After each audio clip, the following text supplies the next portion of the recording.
যারা ক্ষমতায় আসবে তাদের ভাগ্যের পরিবর্তন হবে আর বাকিদের হবে না, এমন দেশ চায় না জামায়াতে ইসলামী। একথা বলেছেন দলটির আমির ডাক্তার শফিকুর রহমান। তিনি ফ্যাসিবাদীদের বিচার ও অভ্যুত্থানে আহতদের পুনর্বাসন দাবি করেন। আর জুলাইয়ের গণ অভ্যুত্থানে আহতরা বলছেন, উপদেষ্টারা পদ পদবি উপভোগ না করে আহতদের যথাযথ চিকিৎসার ব্যবস্থা করার। রাজধানীর পুরানা পল্টনের একটি হোটেলে জুলাইয়ের স্মৃতিচারণ অনুষ্ঠানে তারা এসব কথা বলেন। ইসমাইল সর্দারের প্রতিবেদন।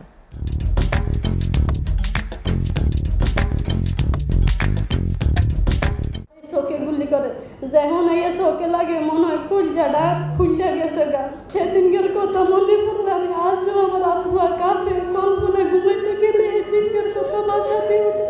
এভাবেই জুলাই স্মৃতিচারণ করতে গিয়ে কান্নায় ভেঙে পড়ে জীবন্ত শহীদরা। চোখ পা হারানো আহতরা এক এক করে দুঃখ সহ দিনগুলোর স্মৃতিচারণ করেন, সেই সাথে খুনি হাসিনার বিচারের দাবি করেন। একটি পা দিয়েছি, লাগলে আরো একটি পা দেবো, চোখ দেবো, মাথা দেবো, কিন্তু ভারতের তাবেদার দুশ্মন স্বৈরাচারকে কোনোদিন বাংলার জমিনে পুনর্বাসন করতে দেব না ইনশাআল্লাহ। One bullet got stuck in my ankle. সিনে এসে একটা গুলি পরে। তোরা এই আন্দোলন কেন গেছিলি, কেন কি দরকার ছিল, এবং কি আমাদের ছবি সহ ওরা তুলে নিয়ে গেছিল। যাই দেখার লাশ কোন তুল গুলি করতেছে নিজে কইতে পারতাছি না। এখন আমরা কয়জন নিব, একজন উপরে লাশ নিতে আসি। কারো 50,000, কারো 1 লাখ এভাবে অনুদান দেওয়া হয়েছে। এই টাকা দিয়ে কি হয়? আমার বাচ্চা ঘুমাইছে, আমি ওরে শোয়াইছি, আমার জানালার উপরে গুলি করে আমার বাচ্চার গায়ে লাগছে।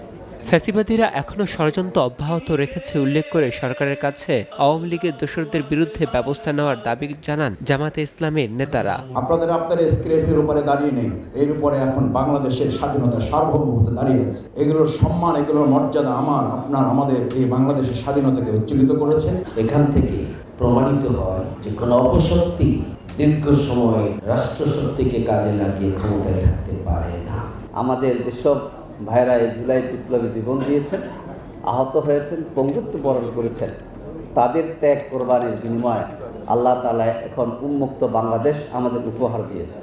শহীদরা কোনো দলের নয়, তারা দেশের জাতীয় সম্পদ বলে আখ্যা দেন জামায়াতে ইসলামীর আমির ডাক্তার শফিকুর রহমান। বলেন তাদেরকে যেন দলীয় স্বার্থে ব্যবহার না করা হয়। আমরা শুধু বলবো যে মেহেরবানি করে কেউ দলের ভিত্তিতে আমাদের শহীদদেরকে ভাগ করবেন না। আমাদের শহীদরা আমাদের জাতীয় সম্পদ। সবাই গিয়ে নিজের গদিতে কিভাবে আসবে আর থাকবে এই নিয়ে ব্যস্ত থাকবে। মানুষের পাটা কিভাবে ধোয়াবে, মানুষের কষ্ট কিভাবে দূর করবে সেই চিন্তা করতে চায় না। ওই চিন্তার মানুষ যতদিন পর্যন্ত দেশের দায়িত্বে না যাবে, এই জাতির ভাগ্যের কোনো পরিবর্তন হবে না। ফ্যাসিবাদীদের বিচার ও আহতদের যথাযথ চিকিৎসা ও কর্মসংস্থানের ব্যবস্থা করে দেওয়ার জন্য অন্তর্বর্তীকালীন সরকারকে আহ্বান জানান জামায়াত ইসলামের আমির। ফ্যাসিবাদীরা মানুষ নয়, মানুষ হলে মানুষকে এইভাবে খুন করতে পারে না। বাহিনী প্রধানদেরকে হুকুম করেছিলেন, যত মানুষ খুন করে হয় আমার গদি ঠিক রাখো।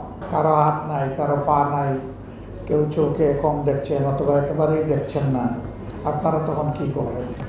1 পা চলে গিয়েছে, অসুবিধা নাই, প্রয়োজনে আরেক পা দিয়ে দেবো, তবুও কোনো ফেসিবাদকে আমরা বরদাস্ত করবো না। আমার জানা মতো দেশে কিছু চিকিৎসা দিলে ওইটা পর্যাপ্ত নয়, এবং বিদেশের ব্যাপারে এখনো বড় কিছু সরকার করতে পারে। জুলাইয়ের গণ অভ্যুত্থানে যোদ্ধাদের হৃদয়ে ধারণ করার জন্য দেশের সকল গণতন্ত্রকামী মানুষের প্রতি আহ্বান জানান ডাক্তার শফিকুর রহমান। সব বীরকে আমরা কুলে নিতে পারবো না, আমরা আমাদের হৃদয়ের কুলে সবাইকে ধারণ করি। ইসমাইল সর্দার, এসটিভি, ঢাকা।